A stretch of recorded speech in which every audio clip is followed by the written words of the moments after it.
That night, Sidney Poitier didn't speak, because someone was about to steal the reel and burn it. If morning came, it wouldn't just be the film that vanished. It would be the evidence. It was August 1973, and Sidney Poitier stood in his office at Warner Brothers, holding a phone that had just gone dead. The call had lasted 7 seconds. A voice, muffled, no greeting. The negatives are gone. They're burning them tonight. Then silence. Sidney set the phone down carefully, his face showing nothing. But his mind was already moving through calculations. The negatives. The original film Negatives for a Warm December, the movie he'd just finished directing and starring in. A love story. A black man and a white woman. Set in London. Beautiful, honest, complicated. And for some people, dangerous. The film was scheduled to premiere in 6 weeks. The negatives were supposed to be locked in the studio vault, protected, secured. If they were really gone, if someone was planning to destroy them, there would be no film. No premiere. No story. Just ashes and insurance claims and questions nobody would answer. Sidney walked to his door and locked it. Then he made a call to the one person he knew he could trust. Leon, a security supervisor who'd worked at Warner Brothers for 20 years and owed Sidney his job after Sidney had quietly intervened when Leon was being forced out for reasons that had nothing to do with competence. Leon answered on the second ring. "I need you to check the vault," Sidney said. "Right now. Don't tell anyone. Just check if the negatives for a Warm December are there." There was a pause. "Sidney, if something's wrong." "Just check," Sidney said calmly. "Call me back from a pay phone outside the lot." 10 minutes later, a pay phone rang in the building lobby. Sidney answered. "They're gone," Leon said, his voice shaking. "The vault log shows they were signed out at 4 p.m. today for a quality check. But the lab says they never received them."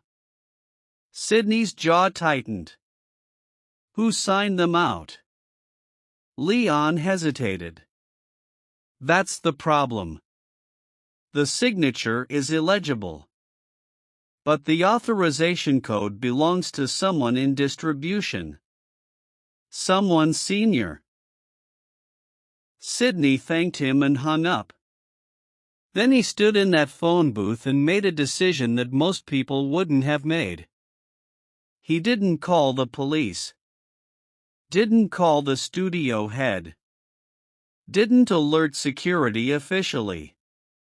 Because if he did, whoever took the negatives would know they'd been discovered. And they'd accelerate their plan. Burn the evidence immediately. By the time anyone official responded, it would be too late. Instead, Sidney called 4 people. Quiet people. People who moved through Los Angeles without being noticed. A former stuntman who now drove trucks. A lab technician who knew every film storage facility in the city. A private investigator who specialized in finding things studios didn't want found. And Maria, a young production assistant who'd worked on A Warm December and understood what losing this film would mean. Not just for Sidney. For everyone who'd worked on it. For everyone who needed to see it. He gave them each pieces of information. Descriptions of the negative canisters. Possible locations where someone might take stolen film. Names of people in distribution who had the access and the motive to want this film erased. And he told them all the same thing. We have until morning. After that, the film is gone. Find it. But here's what Sidney understood that nobody else did. This wasn't random theft. This was targeted destruction. 3 hours earlier, before the phone call, before the discovery, something had happened that Sidney didn't know about yet. A man named Richard Haynes, a senior executive in Warner Brothers Distribution, had sat in a private meeting with 3 theater owners from southern states. They'd made their position clear. We will not book a warm December in our theaters. A romance between a black man and a white woman, even set in London, even tasteful, is not acceptable to our audiences. We'll pull other Warner films from our circuits if you force us to take this one. Haynes had nodded sympathetically. Then he'd made a calculation. One film's revenue versus an entire circuit's relationship. One director's vision versus the studio's bottom line. And he decided the film was expendable. But he couldn't just cancel it.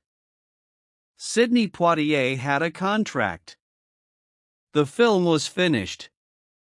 Canceling would mean lawsuits, bad publicity, accusations of censorship. But if the negatives disappeared, if they were damaged or destroyed in some unfortunate accident, well, that was just bad luck. Insurance would cover the costs. The film would be quietly shelved.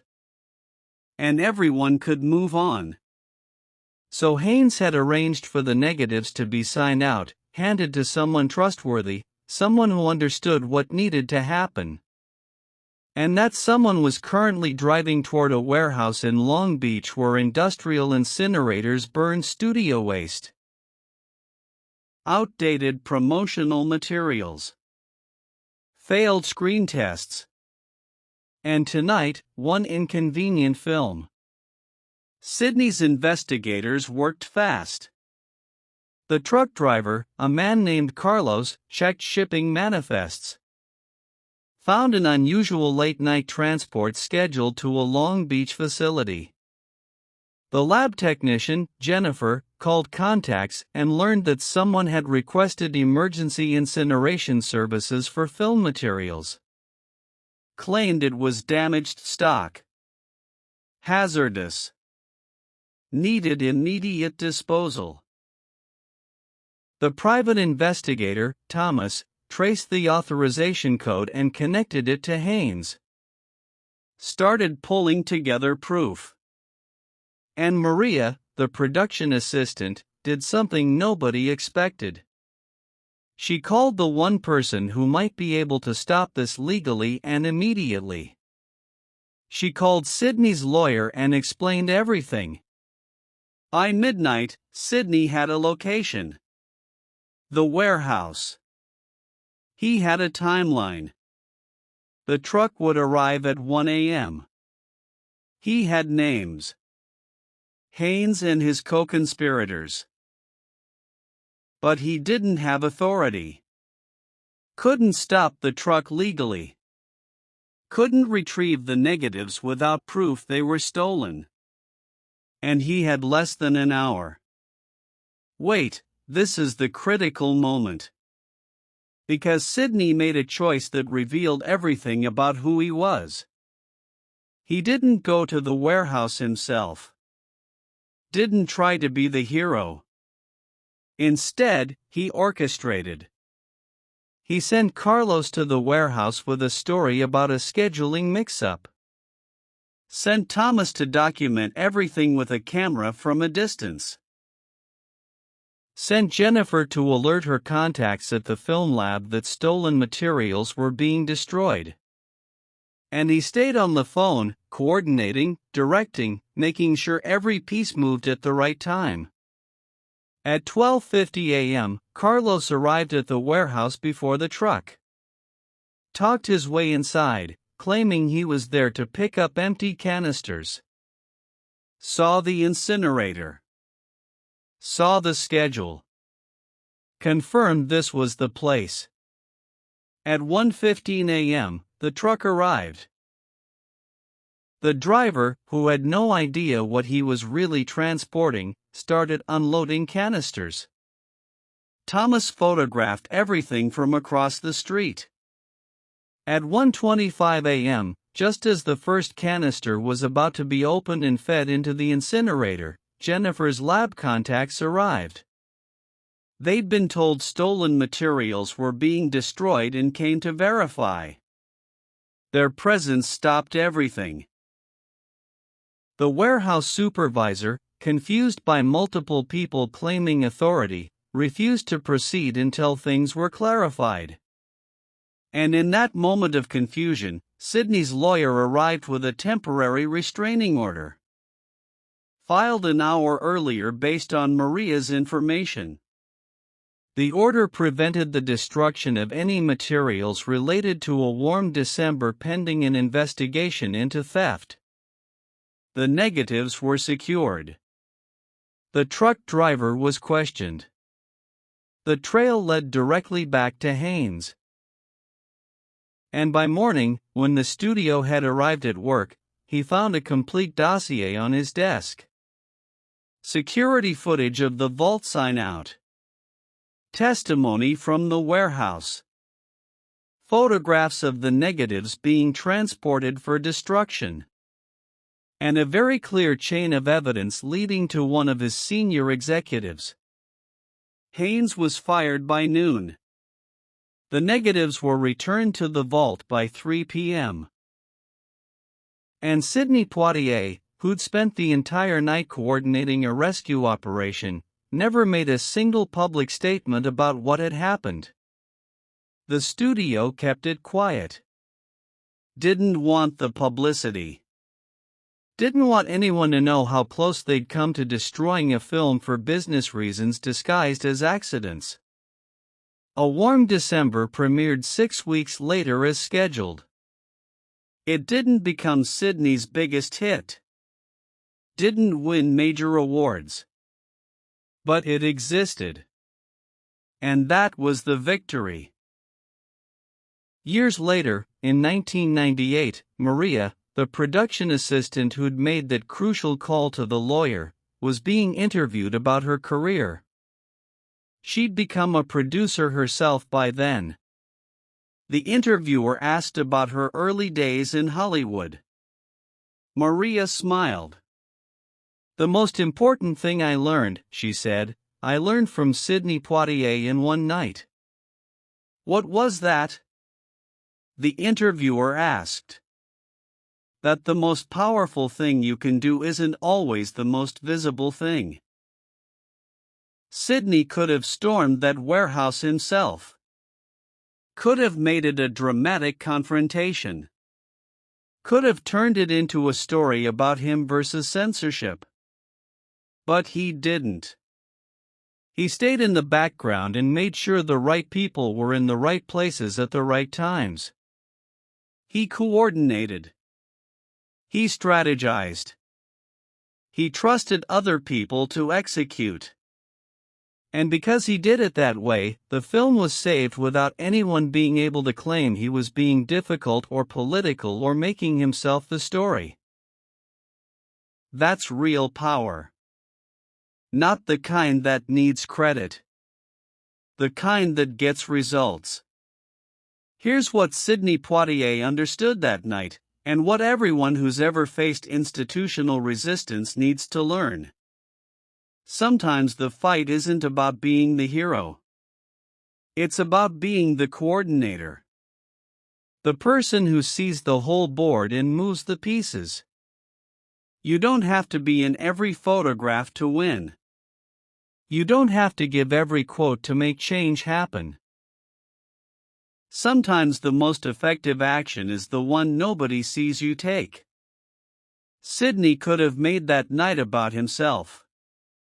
About his courage, his determination, his refusal to let censorship win. And people would have applauded. But the studio also would have found ways to retaliate. Future projects denied. Budgets reduced. Quiet ways of making sure he paid for causing trouble.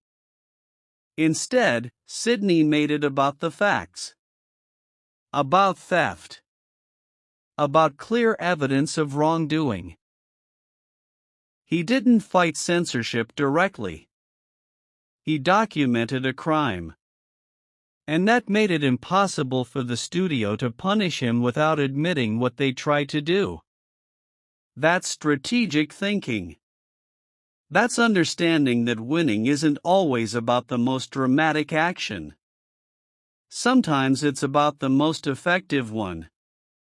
When Sidney Poitier died in 2022, Carlos, the truck driver who'd walked into that warehouse, wrote a letter that was published in a trade magazine. He described that night. The phone call from Sidney. The careful instructions. The trust Sidney placed in him to execute a crucial part of the plan. And he ended with this: Sidney Poitier taught me that night that courage isn't always loud. Sometimes it's a calm voice on the phone at midnight, trusting you to do your part while he does his. That's leadership. Not the kind that demands attention. The kind that empowers action. So here's the lesson. When you face institutional opposition, when someone with power tries to erase your work, when the system itself is working against you, don't just react emotionally. Think strategically. Find your allies. Coordinate your response. Document everything. And understand that the most effective resistance is often the quietest. The kind that works in the background while everyone else is focused on the public drama.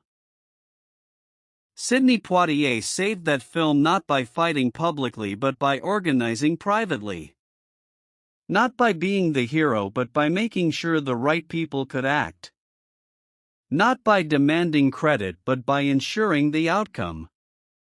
That's how you win when the system is rigged against you. Not by playing their game louder, but by playing a different game entirely. One they don't see coming until it's too late to stop. Be strategic. Be coordinated. Be quiet. And be effective. That's the lesson Sidney taught that August night. Not with speeches or protests, but with phone calls, coordination, and the understanding that power used wisely doesn't need to announce itself. It just needs to work. And that night, it worked perfectly.